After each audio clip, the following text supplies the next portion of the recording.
Welcome again to Cottage Talk. I am Russ Goldman. Joining me right now is Tony Gold.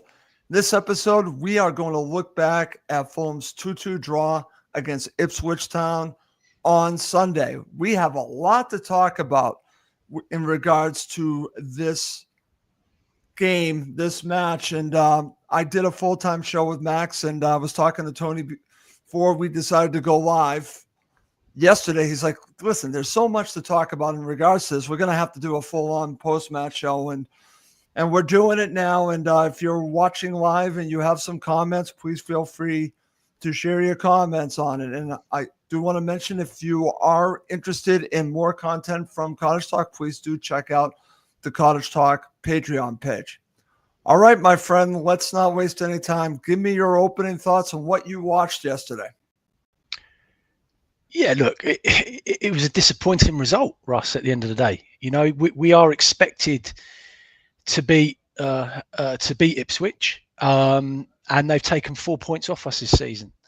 And that's, you know, if Fulham have got serious ambitions of becoming a real threat in the Premier League and threatening the top 7 or 8, then, you know, quite simply, we have to start winning these games. And the fact of the matter is that from 16th downwards, Everton, Wolves, Leicester, Ipswich and Southampton, 4 of those 5 teams have taken points off us this season.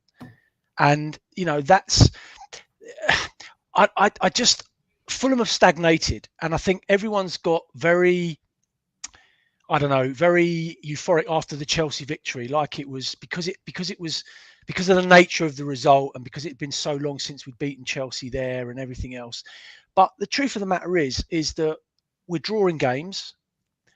We're conceding a lot of poor goals, in my opinion. Silva, I don't believe, really knows what his best 11 is, what his best formation is. He's had to tinker around with it because of injuries, and that's probably thrown a spanner in the works. To turn up against Ipswich with 5 at the back is just mind-blowingly baffling. I cannot understand the logic behind that, because Silva decided that he didn't know which centre-half to put on the bench. It's just madness. So disappointing result, really, and in the manner in which, obviously, to have 73% of the possession and to not do anything with it is just crazy. And the fact of the matter is we didn't score from open play. 2 penalties, you know, against a side that is, you know, that's conceded 35 goals this season. So, look, I don't want to be too, you know, ultra critical, negative about it, because at the end of the day, we're 9th and we are where we are. But the reality is that it could be so much better. Totally agree, Tony. I want to share this comment from our friend Gary Cooper, because this is something that has concerned me. And it was a concern of mine going into the match, because I know that Ipswich Town and Bournemouth did the same thing. They're very good at a high press against us. Fulham are renowned for underperforming against high press teams. Can you put your finger on why? But I mean, they weren't, when we were in their half, the Ipswich weren't high pressing us, really. I mean, we had them camped 11 men behind the ball, Russ. That's true. And I think we spoke about it yesterday. Delap, their centre forward, was playing 12 yards from their defensive D. That's how far back he was. At one point, they had all 11 men behind the ball. They only hurt us on the counter, really, which we really struggled with at times. Look, the bottom line is that, as I said to you many times before, defensively, as a collective, we haven't been good enough this season. And Silva hasn't sorted that problem out. Losing Tete's obviously caused us an issue in some regards. But even when he was in the team, we were conceding poor goals. And we're still conceding poor goals. And we can talk about, you know, Ipswich's opener, which was, you know, absolute comedy gold. But this is the problem that Fulham have at the moment. And I've said it a million times. Forest are where they are because their back 4 are solid. They don't make mistakes. Milenkovic and Murillo are absolutely solid. And we are not at the moment. And that is the reason why we're 9th and they're 3rd. It's simple. Yeah. I actually agree with you that you start with the defense. I just want to talk about this as well, because I think this is an issue that we watch and that you watched yesterday. This is from my friend Black, White, and Fred. I'm always happy when he shares his thoughts, and I like to share them. We struggle to get motivated when not playing the big boys. We can't break down the low blocks and prefer to counter and break at speed. I tend to agree with that, but I think the bigger issue, Tony, goes back to defending. But I understand this counter too. We do struggle to break teams down. What do you put your finger on when it comes to that?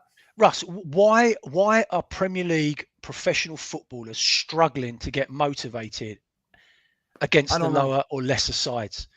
You know, that is a psychological issue. If that's the case, we talked about that. Fred's made a good point there, but the point is that what's Silva doing to address it? You know, why have we failed to beat Southampton? Not even only failed to beat them, but failed to score against them. Yeah, when Brentford popped them off the park the other day and scored 5. Why are we struggling to beat teams like Ipswich? What is it's a mentality. If it's players that are struggling, then Silva has to get into them and find a way to combat that. Because we can't just turn up against Liverpool and Chelsea and Arsenal and Tottenham and then decide, actually, do you know what? I don't fancy it today because we're playing Leicester or Ipswich. That mentality has to change. Totally Otherwise, agree, we are not going anywhere.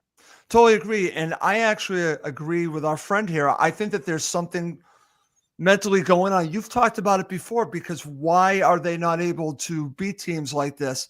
And I think it is something to do psychologically. I don't know what it is. This is from Carl Tanner. I want to share this with you as well. Why are we so scared and slow going forward? Nobody dribbles. Nobody tries to make a line breaking pass. Maybe we need to go back to the tough tackling, direct, fast moving side from promotion. That's actually an interesting point from our friend Carl here. He's making some interesting comments there. What are your thoughts on that? Right, that is a very interesting point, and my answer to it is that it's because of the way that Silva set us up. You know, it's very hard to break lines when, number one, you haven't got the players to do it. Yesterday, with the 5 at the back, that hampers you a little bit. Like I said to you, you know, Raul has got the hardest job in the world in this. And he was great yesterday, by the way. He was unbelievable. But you've got Lukic and Kearney, right? You've got no one. You've got our best, most creative, technically gifted player sitting on the bench, twiddling his thumbs. Yeah, we're going to talk about it, right? So the answer to that is, if you haven't got the players on the pitch to do it, you're not going to be able to break lines. And then you're asking Iwobi, you know, and Harris and Harry Wilson to constantly bomb up and down on the pitch, but you've got to get the ball to them, and you've got to get to the ball to them in the areas where they can be effective. We're not getting our players in effective areas in possession of the ball, and so it's laboured. Yesterday we had Ipswich pinned back first half in their half, and we went left to right, right to left, backwards and forwards. We didn't penetrate once. No, that's a great point, Tony. Very good point. Let's go back to talking about the defense. Gary Cooper brings up something that Max and I talked about. Max was very critical of Anthony Robinson, and I think it's something maybe we gloss over a little bit because of everything he does going forward. And as a supporter of the U.S. men's national team, I see some of this, but again, maybe we don't look at it close enough. I know you've seen it. You've talked to me about it. This is from Gary Cooper again. Robinson is a horrible defender, great going forward, but defensively awful. I don't know if I would say he's a horrible defender, but I don't think he's at top 6 level. Robinson is a unique individual in as much as there's a reason why he's playing at Fulham, right? There's a reason why he went from Wigan to Fulham. And there's a reason why at the moment, I know a lot of teams and a lot of people are talking about him, but Gary's absolutely spot on. Defensively, he's got a lot of deficiencies, and that is the reason he's one of the reasons why we are conceding poor goals, really poor goals. And yesterday, again, for the first goal, his positioning for that goal was horrible. It was horrible. It was horrendously bad. Yes, he's great going forward, and he's got great energy, but he's an athlete. Technically, as a footballer, he struggles. Even when he's getting into those good areas, how often does his crosses go out of play or not beat the first man? Or he's definitely improved in those areas, but he's still lacking. So we have to put everything in perspective, Russ. He's been great for us this season in certain games, but he's also, from a defensive point of view, been poor for us. And he's in the team as a defender. And you have to defend first and foremost before anything else. And that, I think, is where the balance is wrong. Okay, very good there, my friend. I'm glad that you shared your thoughts, and thank you everyone that is watching live. We got a good size live audience, and please feel free to comment. I'll try to get to as many of them as I can. All right, Tony, we will go to the good, the bad, and who won the coaching battle. But before I do that, and I think this will be part of our discussion coming up, I do have to talk about the starting 11. I talked about this on the preview show. I talked about this yesterday to Max. The minute I saw this, and you've already mentioned this, I felt that Fulham were not in the best position to succeed. I was surprised that he decided to go with this formation once again. It worked against Chelsea. I guess you could say it worked against Chelsea. It certainly didn't work that great against Bournemouth. And I think Silva showed that it didn't work again because he changes it at halftime. It obviously was not working. So when you saw it, I just want to get your reaction. We'll talk about this in more detail when we talk about the coaching battle. But this actually, I think Fulham were not set up to win this match. I know that sounds drastic to say, but I think it starts with this decision. I'm dumbfounded is the answer. Chelsea are a very different proposition to Ipswich Town, right? Let's have it straight. And there's a reason why I can understand Silva going there with 5 at the back to be solid, to not give anything away. I get it. But you're playing Ipswich Town at home on your own patch, who are second from bottom in the league, are conceding goals for fun, and we turn up at home with 3 centre halves. Silva, I'm sorry, but I think he just bottled it, Russ. I think he bottled the decision to decide which player he was going to leave out in terms of Bassi, Diop and Anderson. And he decided that actually the better option was to play all 3 because they've done well against Chelsea and Southampton, because we kept a clean sheet. It was an absolute nonsense. Emil Smith-Rowe should have started that game yesterday. 100% should have started that game yesterday as an attacking central midfield player, to be that player, to break the lines for us, to be that link in transitions, which we didn't have the whole game. Totally agree. As far as I'm concerned, that's the reason why we didn't get the result. Okay, and we'll talk about Smith-Rowe coming in the second half, because I think he made a difference. I thought Fulham were more dangerous with him in there, and maybe things are different, like you said, if we start from the get-go with Smith-Rowe. So we'll talk about that in more detail as we get to it. But let's now go to the good, the bad, and who won the coaching battle. Let's start with the good. I said this with Max. 2 players stood out for me. You already mentioned Raul. I'm going to mention also Harry Wilson. Would you put those 2 players in the good, and is there anyone else you would add there? Absolutely. They were the 2 best performers. And I put Leno in there as well, Russ, because I think the level that he's been playing the last 3 or 4 games, he's been absolutely magnificent for us. And he was again yesterday. But yeah, Raul for me was our man of the match, simply because, it takes a lot of nerve to step up and obviously take 2 penalties, but he was involved in the game. He was always around it and making things happen, and he was a real thorn in Ipswich's side.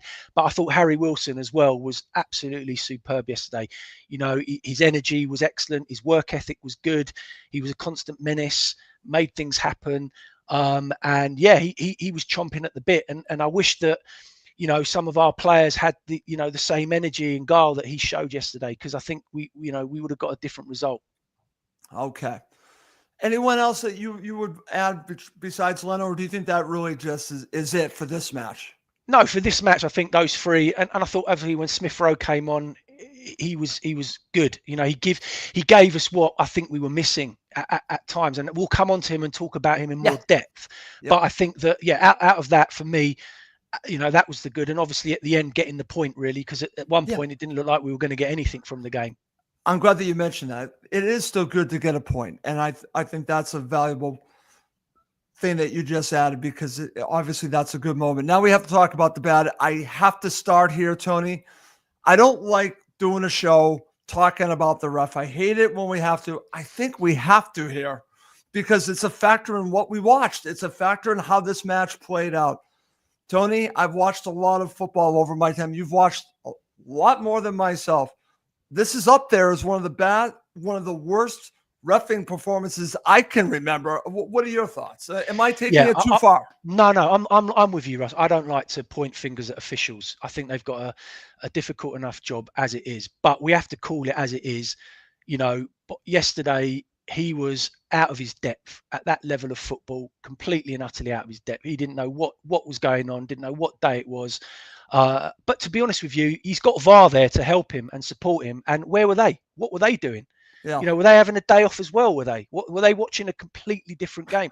I mean, some of the decisions yesterday were absolutely, astounding, really. And this is the problem at the moment. No one knows what the right decision is, wrong decision is, what a bad tackle is, what a bad tackle isn't, what should be a sending off, what shouldn't be a sending off, what's last man, what's not last man. It's become an absolute farce. Absolute farce. But look, at the end of the day, you know what? The official's just one man. Fulham still had 90 minutes and still had enough opportunities to win that game, and they didn't do it. So, that's it. At the end of the day, for me, the results, as Chris has quite rightly said there, I know is on Marco Silva. It's on Marco Silva. He got it wrong yesterday. Simple. He did. And listen, we can call him a genius, and I'll continue to say that, but we have to call it the way it happens, the way we see it. And Marco, to what Chris said, Marco Silva was not brave enough in his selection and tactics. This is what Chris Goodwin, he might be a Liverpool supporter, but what's also good about having Chris on here is he can give us a different perspective. And I agree with that, Tony. Here's a man that talks about being brave, right? He talks about it all the time with the players. The players need to be brave. How about himself? Yeah, I mean, to be fair to him, he did recognise that he got it wrong at half time. True. So, but you're then limiting your chances. 45 minutes. It's about being brave from the out front, knowing we've got Ipswich at home. Do you know what? We're going to take the game to them. And look, you've got to give Ipswich credit as well, Russ. Totally. You have to give Ipswich credit as well. At the end of the day, they worked incredibly hard. Their shape was excellent off the ball. It was really good, and we couldn't break them down. And at the end of the day, that's on Silva to adjust it and change it and try and find a way to make, to find a way to do it. And we couldn't. And we had to rely on 2 penalties in the end to get a result, which isn't great when you're thinking, and look, we got West Ham next, right? Yep. They are dreadful. And I'm expecting Silva to turn up to that game and take it to them from the off. Because if you get a West Ham, they are there to be taken. Totally agree. You cannot sit back with 5 defenders. It's a nonsense. No, I totally agree when we talk about the upcoming West Ham match. And I'm glad that you mentioned I talked about this on both of the shows I did after the match, that we have to give them credit. We're talking about the opposition. I have to give Ipswich Town credit. They deserve the credit. Kieran McKenna deserves the credit. He absolutely does. And that goes back to who won the coaching battle. I think based on the decisions that Marco made, he did not win the coaching battle. This is my number one key to victory, by the way, on my previous show. And that's why I think we have to really talk about this, Tony. It's not that Kieran McKenna did anything unusual, because he set his team up the way that he has been lately. But I think he made all the right decisions here. And I don't think Marco made the right decisions at the get-go. He does change it, so I want to give him credit for that. But overall, he didn't win the coaching battle. No, not a chance. McKenna got his tactics spot on. He also, look, they've got something that we don't. Delap's a real handful. Yes. And we don't have that type of player at the moment, and that is something that Silva has to address this January. He has to find another centre forward to put into this team. He has to, because Raul and Munez, whatever they give us, it's not enough. It's not enough. Not if we're serious. Not if we want to be serious about pushing on to the top 7. It's right. Not enough. I totally agree there, Tony. Totally agree with everything that you said. We've got so many comments. I just want to thank everyone for continuing to comment. I'm not going to comment or share your comment, Chris. You keep talking about Liverpool. Well, I'm just going to leave that aside. If you want to talk about Liverpool, do it on your own time. Thank you for coming on our show and talking about Fulham. I appreciate that, but I'm not going to do a Liverpool show here. All right. Coming up next, Tony and I are going to break down the match. There's a lot to get to in regards to everything that's happened, and we're going to do it coming up next. All right, my friend, let's get to it. So, what's interesting here, let's talk about the first half. And up until the point that you have the unfortunate, from our perspective, the goal for Ipswich Town, Fulham were moving the ball around. I believe that they did create a decent opportunity from a header from Raul, but they really weren't cutting open this team. We're talking about Ipswich Town. Fulham were not able to do it. So it was setting up like this, Tony, because what was interesting, and I know you were watching this, we were, again, trying to find an opening, going to one side, going to the other side. You see Kearney just moving it to one side, moving it to the other side. The minute Ipswich Town got the ball, I got nervous. I actually got nervous because as you were talking about Liam Delap, whenever the ball got to Delap, if you didn't notice, and I'm sure you did, it stuck to his foot, man. And again, it stuck. That guy can hold up the ball and can be an incredible nuisance. I see why so many teams are interested in him, honestly. But for me, leading up to that, what were your thoughts before we talk about the goal for Ipswich Town? How did you think we played up until that point? Yeah, listen, we dominated possession, right? We played the game in front of Ipswich for vast amounts. We got the opportunity from Raul. It was a good save from Walton, but other than that, we didn't really threaten. And the reason why we didn't threaten is because you had to look at how we were set up.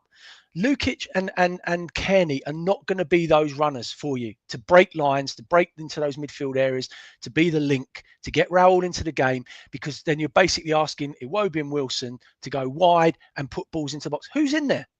Who's going to get in there? Every time Robertson burst forward and putting balls in, who was it? Raul was in there on his own pretty much every single time. So how do you think, when you've got players like Smith Rowe sitting on the bench and even Pereira sitting on the bench, I know. What player in your team is going to be that player to break lines and make things happen? We didn't have it. And that's why the game was literally I've got to say something. The atmosphere in the stadium was dead yesterday. That's what I heard. The fans were dead. And they were dead because they can't get excited.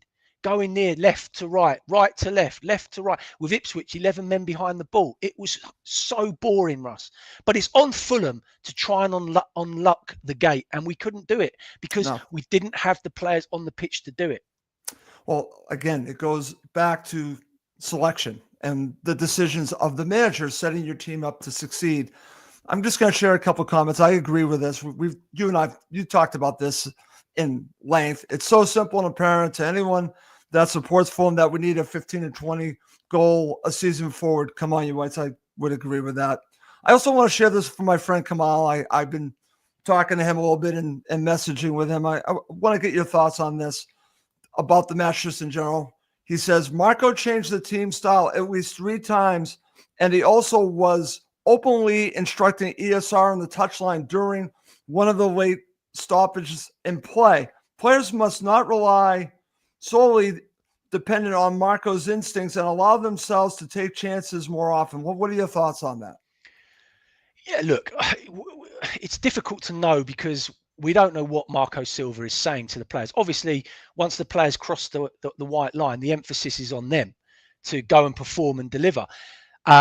Whether or not Silva's given them the instruction to have the freedom and the bravery to go and do that. But ultimately, you want your players to express themselves and to play with a bit of freedom. But and this is the point with Emil Smith Rowe. At the moment, I don't think Silva is allowing him to do that because number one, he's not picking him and playing him. Number two, there seems to be an issue when he does pick him and play him because he does, in Silva's mind, he's not giving him what he wants from a defensive point of view. But Emil Smith Rowe is not that player, Russ. He is not that player. You have to say to Emil Smith Rowe, right, man, in our final third, from an attacking point of view, I want you to get on the ball and express yourself and go and play. Go and beat players. Go and break lines. And you know what? From a defensive point of view, I don't want you doing anything. I don't want you doing anything. I want you to be the player that you can be in our final third. Okay. So again, this goes back to the argument of what's been going on with Smith Rowe and Silva. You and I have talked a lot about it. I think there's something going on there. And I actually agree with what you're saying. I think Silva wants him to do the defensive part of the job. I think that's what's causing all of these issues with him. I understand your point of view. Let the player express himself. I'm sure fans want to see that too. there's got to be a happy medium, though, Tony, that he does some of it, but he's allowed to express himself. Well, look, you just got to look at Liverpool, and I know you can't. It's a weird comparison, but Yeah. why do you think Mo Salah is so effective for Liverpool? You got Chris Because here. Slot He's going says to tell to you you, why. right, when you get the ball in the final third, just do what you do. Don't worry about, running 50 yards back and getting shape and all that. We want you to be effective in the final third. Yeah. And there you go. Okay. That's what you get. Okay. Very interesting stuff. Okay, let's now go to talk about the Ipswich Town goal. Tony, it's against the run of play. How many times have you and I seen this? You're watching this, and I'm thinking, the minute I see the cross going in, I'm like, we're in trouble. And you have, I want to say, the poor defending from Jedi, which starts the whole situation. And that's followed up, unfortunately, by Calvin Bassey whiffing and allowing basically a goal-scoring opportunity that goes, I think, off of him, and they score a goal. And this is such a preventable goal. This goes to why we are where we are, that you've been talking about over and over again. Sloppy goals. This is a preventable goal, my friend. Talk about it. We're too nice. We're too nice, Russ. That's the bottom line. We are too nice. We got a soft underbelly defensively. We're too soft, and that's ultimately what it comes down to. We are not aggressive and nasty enough in those situations. Robinson's ball watching, then gets completely the wrong side, then's not brave enough and strong enough, and then, I mean, only Bassey will know what's going through his head when he makes that clearance. I mean, you and I could have put our foot through that and put it into Rose Ed. It was just complete and utter lapse of concentration. But it's happening far too often. Yeah. All three of our centre halves have been guilty of those errors and mistakes this season. Right, and it's just not good enough. And that is the reason why we're sitting ninth and not third. That's it. Yeah. Simple. I tend to agree with you, my friend. It's hard to disagree with you on that. Okay, we do have to talk about one other key moment. We talked about this yesterday, and I know I'm probably not going in the right order, but I do want to talk about this because this bothered me at the time, Tony. This really bothered me. You've got Harry Wilson, looks like he's going straight on goal, and Leif Davis comes from behind, stopping him from his opportunity here. I think this is a red card. I don't understand. And I've seen the argument that there was another player that was covering it up. I get all that, but I don't know. What do you make of all this? I guess technically it's the right call, but I just disagree with it. I know that sounds weird. In my mind, it's a red card. It's a red card. You're talking about ifs, buts, and maybes. Oh, the covering defender might have got there. If you know the game and you know how quick Harry Wilson is, and Harry Wilson was, he would have been in. He would have been in. 100%. 100%. That is a sending off. And I don't understand how VAR have watched that and looked at it and thought anything other. It's one of the most baffling decisions, but we've seen it so often this season, Russell. The controversy around those situations is the last defense. At the end of the day, he was the last man. He's been taken out. Red card. There's no other decision or conclusion that you can come to. Well, didn't we see a similar situation against Liverpool? Wasn't that? Yeah, but this is what I'm saying, and there are plenty of other examples that you can look at. The bottom line is that because the law is so promiscuous about what should or shouldn't be the last defender getting there. Look, if the last defender had been another 5 yards higher, then you know what, I can understand it. But they were level at the point that Wilson has kicked the ball and got past. It's a red card. In my mind, it's a red card. I agree with that, and I see our friend Chris Goodwin going back and forth talking about the rules of the game. I get that, but I think it's a red card. And like I said, I think there's room to debate this. I definitely think that there is, and I think it affects the game. I think this all started Marco losing his mind. I think this is where it all began. I think this is where he started to lose his mind. But now let's transition to the second half, okay? So I'm watching the NBC broadcast, Tony. You're there watching the match live. And I hear them say this, and I was shocked to hear it. They said, Emile Smith-Rowe is coming on, and Issa Diop is going off for Fulham. And I'm thinking, oh, He is changing the shape. He's admitting a mistake. I'm glad that he's doing it. But I think, to me, the fact that he did this at halftime, he's saying, listen, we have to change this up. We need to do something different. It's not working. So I'm asking you the question before we break down the second half. Do you think Marco's admitting a mistake with bringing on Emil Smith-Rowe and taking off Issa Diop to start the second half? And I know you've said to me you would have taken Anderson off, so we could even talk about that too. I think he took off the wrong centre half, personally. I thought Anderson was having an absolute stinker. I mean, really, really bad. But look, in relative terms, it matters not. At the end of the day, yeah, Silva went in at half-time, very frustrated, realised that, the five at the back was a nonsense. It just wasn't working. He had to get another attacking player on to try and, break through Ipswich's resilient 11 that they kept having behind the ball. And he had to find a player to come and unlock it. And obviously, Emil Smith-Rowe is that player. Yeah. And honestly, I could see a difference once he came on. That's the way I felt. I felt it looked different. It flowed differently, Tony. But because he was getting himself into positions that were affecting the game. Yeah. And he was causing Ipswich trouble. Suddenly they had to pick players in pockets, whereas in the first half they didn't have any players in pockets because there was no one getting into those areas. Yep. So it was a no-brainer. Okay. All right. It's time to talk about the second half in a little bit more detail. Like you said, I think the substitution worked here, Tony, and you are in agreement with me on that. We have to talk about the key moments here. So let's talk about Fulham getting the equalizer. And it's a penalty. Like we said, we're not talking about goals from open play. We're talking about Fulham scoring from 2 penalties. But I'm going to add a question to this, and I know we have an Ipswich Town supporter watching. I just want to say, if you are just coming on now, we do give a lot of credit at the beginning of the show to Ipswich Town, but we are looking at this from a Fulham perspective. So I'm asking you the question, Fulham get the equalizer, but should Sam Morsey been set off for the foul on Wilson? Now, if you look at it, it's so similar to what happened to Kearney against Tottenham. So what do you make of this? Or am I making too much of it? Yeah, I don't think it was a sending off. I think it was a rash, bad tackle. Yeah, I mean, when you slow it down, as I said, with these tackles, they always look worse because of the angle that the foot's coming in and the way it's coming down and whatever. But in real time, at the end of the day, these are professional footballers playing the game at a high level. The tempo is going at 100 miles an hour. Players are going to make tackles. It's part of the game is being killed because of we've almost taken tackling out of the game. Yeah, and. Back in the day in the 70s, 80s and 90s, that wouldn't have even been, talked about. But look, at the end of the day, it was a bad tackle. It's a penalty. It's a yellow card. It's not a sending off. Okay.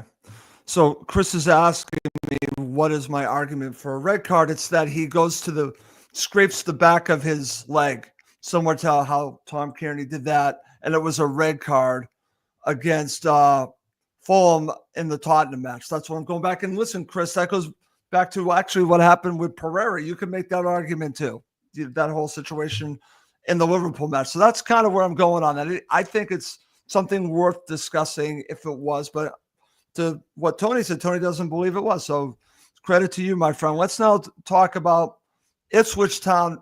This is what's so aggravating about this match. What was it, like 35 seconds later, Tony? 35 seconds later, Ipswich Town, again, full credit to them. Ball in a very good spot to the player that is the most dangerous on their team, Liam Delap.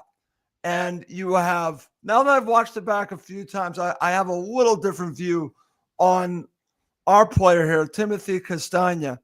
I think he sets this up. I think he sets the whole thing going by getting involved when he probably didn't have to.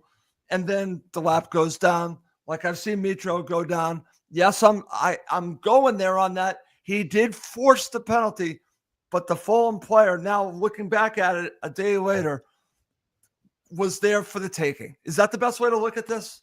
Castagna, brain dead.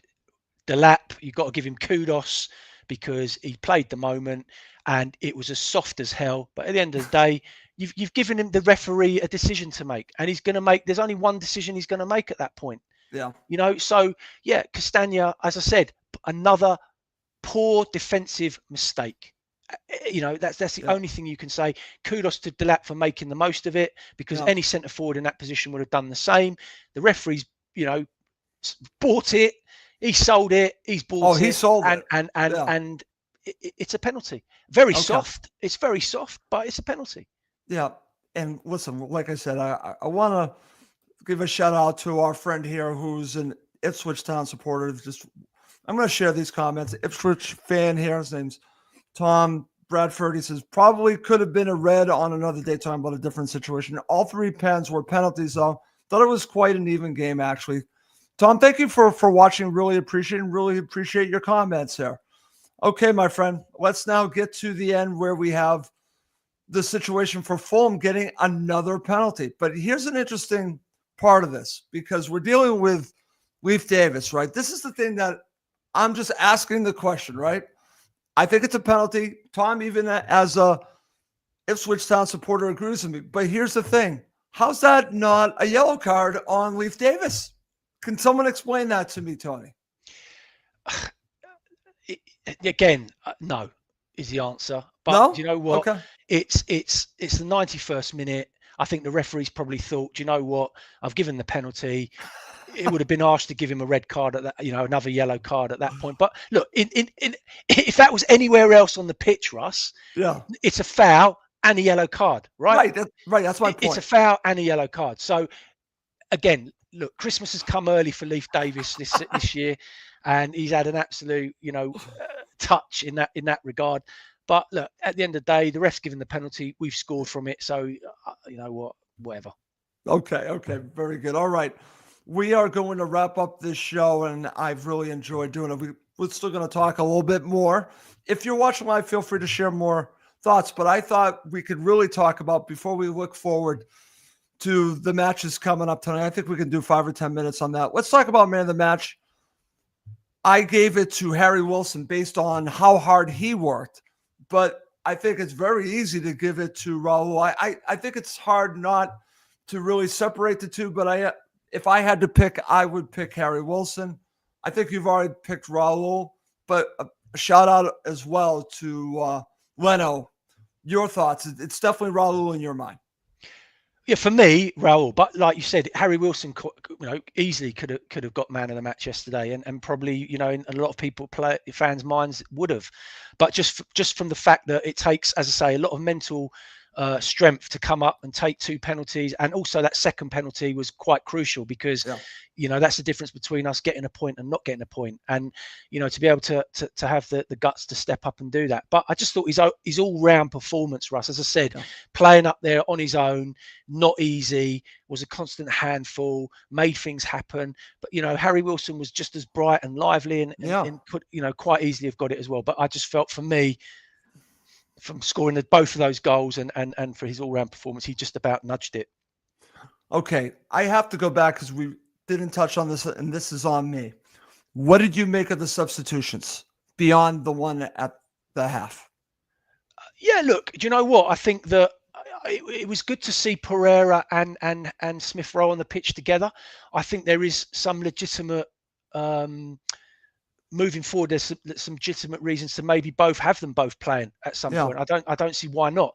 Me, I'm not Pereira's biggest fan for a lot of reasons, but in fairness to him, I think Silva's been playing him out of position, and I think that actually, why can't we play with 2 attacking midfielders and play with just the one holding midfield player? In certain games, I think there's justification to be able to do that. Right. Maybe even against West Ham, who knows? But yeah, I thought the substitutions were good, and also getting Muniz on the pitch as well, 2 centre forwards on. Think about that. He actually did that. Correct, and we haven't seen that enough in my mind at certain points. So yeah, it's good to see him. But I think he was desperate yesterday, Russ. There was almost a bit of desperation around him, in terms of he wanted to get the result, so he just threw on anybody that he could. Yeah, it was just exactly. He was just trying everything at that point. Yeah, which in some way I kind of respect. Like I said, there was this urgency, but it didn't work. But too little, too late. Too little, too late. Fulham actually did have an opportunity near the end, but again, like you said, it just didn't come off. And it is what it is. It's a 2-2 draw, and it's disappointing. I didn't ask you this, but now looking back at it, do you think Sander Berge would have made a difference in this match, or was this a match where you and I are talking about maybe it was meant for just one holding midfielder and more attacking? I don't think it had anything to do with our midfield yesterday, Russ, to be perfectly honest with you. Okay. I just don't think we defended well enough. Okay. And we weren't threatening enough in the final third. It's as simple as that. As I say, take away the 2 penalties. You know, did Iwobi have a shot on goal yesterday? Yeah, I think he had one effort which curled slightly wide. But did Harry Wilson have a shot? Did Tom Cairney have a shot? Did Raul have anything other than the header? We were toothless really in the final third, and that's been the biggest issue. And we still haven't addressed it. We still haven't addressed it. Yeah, it's got to be addressed. It has to be addressed. Well, what's interesting about this, and you and I have talked about the lack of goals. We obviously have focused a lot in this match on the defense, where we should as well. I mean, they go hand in hand, Tony. Obviously, you need to score goals, you need to stop leaking goals. I mean, it's pretty easy stuff. But the commentary, and I will be doing several shows about the transfer window, and I've seen the comments from Marco Silva. I think this is a good place for us really to just finish up this show, and because we have some time, so I want to get your thoughts on this. He does come out and talk a little bit about the striker situation, happy with the strikers he has. Is he playing coy with us? Is he basically trying to deflect so Fulham can get a better buy on a player? There are 2 ways to look at this. Do you think he's being genuine that Fulham are not really interested in bringing in a striker? I'm paraphrasing some of the comments I've seen, but what do you make of this? I think there's a bit of stubbornness because if he brings in another centre forward, then he's going to have, forget Vinicius, because I don't know, no idea what he's still doing around, but then he's going to have another centre forward that he's going to have to keep happy. He's not going to change his system and shape, Russ. So he's not going to suddenly go to 2 centre forwards. No. He's not going to have suddenly a brainstorm one evening and go, do you know what? I'm going to change the shape and I'm going to play 2 centre forwards. And I think if he brings in another centre forward, does that upset the balance and the mentality between Raul and Muniz, which he's currently got? Because it means then they're going to get even less playing time than they're both getting at the moment. So I think there's a little bit of that. But ultimately, Russ, if we are going to win football matches and stop these draws, we have to bring in a centre forward. And I tell you, the game that highlighted it massively for me this season was the Wolves, the 4-1 home defeat against Wolves, right? Yeah. And people can easily forget about that. But for me, that can happen to us any time. I promise you. That kind of result can happen at any point. And we need to address that. And we need to address it quickly. And that means that he's got a lot of work to do with us defensively as a collective. But he's got to bring in another striker. He has to do it. Well, it's interesting that you say that, because I like Fulham being built around the sum of their parts, Tony. I do like the way that he has built this. But the argument, the counter to this is we don't have Mitro, right? I could make the counter. You've said this. You talked about the Wolves match. The difference in the match, Mateus Cunha. Okay? Right? The difference in the match. Obvious. It was so obvious. That is the difference. We could talk about the defense. You are right 100 spot on the defense. But if you don't have the goals, if you don't have those magic moments. Now, I truly believe that Smith Rowe was going to be that player. I thought, even though he is a number 10, I thought he would be the person driving us forward, setting up those goals. But even if he is, they still need to set forward. They still need to, even if he does all that creativity, we still need a center forward. It's a fair point. Smith Rowe, Silva needs to start trusting Smith Rowe. He has to. Smith Rowe is no good to us sitting on the bench, Russell. He's just no good. Yeah. You might as well go back to Arsenal, is the honest truth. You know, you spent £30 million on a player that is technically, without any shadow of a doubt, the best player that we've got at the football club by some distance, I must add, right? Yeah. What on earth are we doing? What on earth is Silva doing, keeping him on the bench? I don't buy this injury nonsense. I'm sorry, I don't buy it. Neither do I. He needs to Neither play. do I. He didn't play against Southampton. He should have played against Southampton. He didn't play against Ipswich. He should have started against Ipswich. We need Smith Rowe on the football pitch. End of. And we need him doing his job in the final third, not in our third, not in our defensive third. Yep. We need him being proactive and the reins off. Smith Rowe, go and play.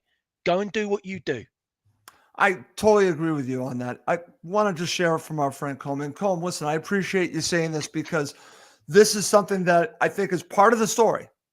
We're still 8 games unbeaten. I think that's an achievement, but there are two sides to the coin when I talk about too many draws. Too many drawers. So you could say that we're unbeaten in 8, but there are only 2 victories in there. That's too many, Coleman. If you have ambition, like I think Tony and I believe the Fulham supporters have the ambition to want to go to Europe, you can't be drawing this much. There's something wrong when you're drawing this much, and that's what we're talking about. We're happy with the progression. I think Tony and I sorry for speaking with Tony, we're happy with how they progressed over these 3 years. We just want them to take that next step. And I thought they took that next step against Chelsea, but there's still, this is the other part of it. You can beat Chelsea, but you got to beat these teams too. You got to beat these teams because that could be what holds them back, Tony. That's where I'm going. I appreciate the 8 unbeaten. I'm glad that Cole mentioned that, but it also shows a flaw. Cole's made a good point. We are unbeaten in 8, okay, after a horrendous performance against Wolves, okay. But again, you could break down each performance of those 8 games that we've played, and you can pick out the bones in pretty much, apart from maybe the Brighton game where I thought that we actually dominated and played very well.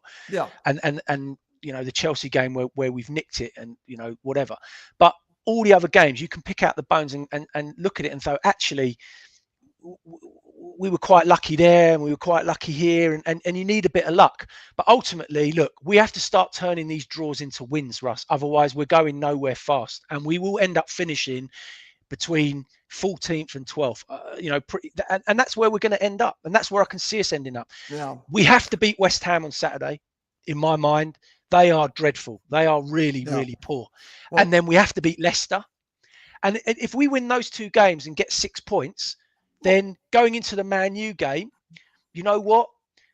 You're starting to look at things, differently. But I expect us to win the next 2 games. No ifs, buts, or maybes. I expect us to win the next 2 games. Okay, and I agree with you. I think that they need to win the next 2 games because they're winnable games on the road. They should go into these places and they should get all 6 points. I agree with that. It's funny because when you were talking about we could end up in what I would call mid-table mediocrity, 14th to 12th, I actually went back and forth with a very well-known former member of the U.S. men's national team by the name of Eric Winaldo, who has a show over here.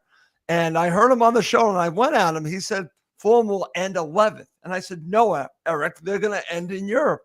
Well, this is the reason why he feels this way, because he sees Fulham as mid-table. Most experts over here, football experts here, still view Fulham as mid-table. In England, every show I listen to, well, Fulham are a good mid-table team because that's who they are right now. But why do they have to be? That's my argument. Why can't we break that door down? Like I said, beat Chelsea, you break the door down. But you got to beat teams like this. You've got to have the personnel to do it as well, Russ. And at the moment, we don't have the personnel. We're no further forward, really, this time than we were last year. All right, we're 9th at the moment. But if we don't win on Saturday and we don't get a result against Leicester, then you've got Man U, Newcastle, Forest, I think, 3 really tough. And I'm telling you, we're going to end up in that mediocrity position that we always end up. And then season will come and we'll be looking at it and we'll go, oh, well, we finished 12th. We got another season in the Premier League. Great. Let's move on and let's go again. Yeah. We need the personnel. And in order to kick on and move forward, we need to do what Forest have done. We need to look at their blueprint and we need to look at what they've done and what they've achieved and how they've achieved it. Yeah. And they have become defensively sound, defensively solid. They've stopped conceding terrible goals or bad goals, poor goals. And in the final third, they've got a centre forward that's putting the ball in the back of the net, because guess what? He's getting the ball in areas where he can affect the game. Okay, very good. I'm going to share this for my friend. Kamal says the Sun's supercomputer thinks Fulham will finish 6th on 66 points. I hope that's true. I would love that to be true, Kamal. Listen, that is Not what a I want, my chance. friend. Not a That's chance. what I want, but we shall see. But there's a lot of work that needs to be done. There's additions that need to come. So that's the way that you're approaching it, the way I'm approaching it. Let's see what he does in January, Russ, right? I know. Let's see what he does between now and the end of January, I what know. players he brings in, I how know. effective they're going to be, I know. and what that means. I mean, are supporters happy with being Crystal Palace? I'm not. Do you want to be Crystal Palace? Do you want to be what Southampton used to be? Do you want to be what Leicester City used to be? These teams holding on. Or I could go even farther back and talk about a team that's really fallen so far away with Sunderland, who used to just hang on. It used to drive me crazy. Like, just go down. And boy, did they go down. I don't want to be a team that eventually will go down. And you could say it will happen someday, and maybe it will. But wouldn't it be nice to build something first to be a team that's consistently in the top 10? That's what I want. And I want to be contending for Europe each and every year. I don't care if it's the conference or the Europa League. I want to be in the mix. I think that to me would make me happy. That's what I want ultimately, Tony. I'm not saying Fulham someday will be in the Champions League. I'm not stupid. I would love that, but I'm not saying that. What I'm saying is I think it's legitimate with investment by the Cons to get this team to be a top 7 team on a regular basis. Why the hell not? Look, Silva has done some incredible things for Fulham in the last few years, right? We all love him. We all want to get into Europe again. Ian's absolutely right. We all want that. But in order for that to happen, and look, Silva will be the one person that will reflect on everything more than anybody, right? Nothing will hurt him more than not getting the results that he wants. He works bloody hard during the week to try and achieve that. But in order for us to push on, and also you got to remember he's had some big losses in terms of Mitrovic, Polina.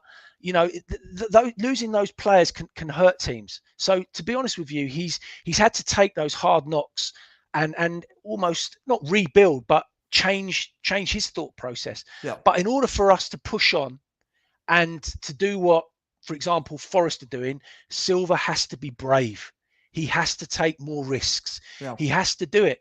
Otherwise, we are just going to be this mid-table team that's going to turn up once in a blue moon and get a result against Arsenal, get a result against Chelsea, but do what we did this season and do what we did last season. Lose to Sheffield United, lose to Burnley, lose to Bournemouth. We've got to change that. We've got to change that mindset. And I thought we were heading in that direction, but we seem to have stagnated a little bit. And it's to do with the personnel. I genuinely believe that. And it's something that we have to improve on. I agree with that. That's why when I look at the window and I look at what Fulham did not do at the end of the window, Tony, we're talking about the summer transfer window. They made a decision to let Jay Stansfield go. It's not about Jay Stansfield, what he offered Fulham. It's the amount of money they got for him. And you're also taking away an attacking player, and you did not replenish yourself. Are you telling me you're just going to sit on that money? That would upset me. Even in January, everyone's going to say it's a tough market. I get that. But they need to utilize that money and more money in January to give themselves a chance for Europe. Why not? I'm not asking to blow us out of the water financially. I'm saying spend the money that's available to you. That's the way I'm looking at it, my friend. Anyways, listen, great show as always. We just went on this tangent, but I wanted to end the show talking about some of this. Thank you so much for doing this with me, Tony. I hope you enjoyed it. Thank you for having me. It's brilliant. No, excellent. Loved it. Okay. Listen, I want to say thank you to everyone that watched and listened live and everyone that watches or listens afterwards. I really appreciate it. We had a huge live audience of 230 people. Thank you, everyone, for spending your night or day with us. I really appreciate it. And I'm going to be giving you much more on Cottage Talk. If you're interested, check out the Cottage Talk Patreon page because I'm going to keep giving it to you because there isn't enough talk on Fulham. Someone has to do it. I'm going to be the one to do it. Okay. Well, that's going to do it for this episode. He's Tony Gold. I'm Russ Goldman. Thank you as always for watching and listening to Cottage Talk, part of the TalkSport Fan Network.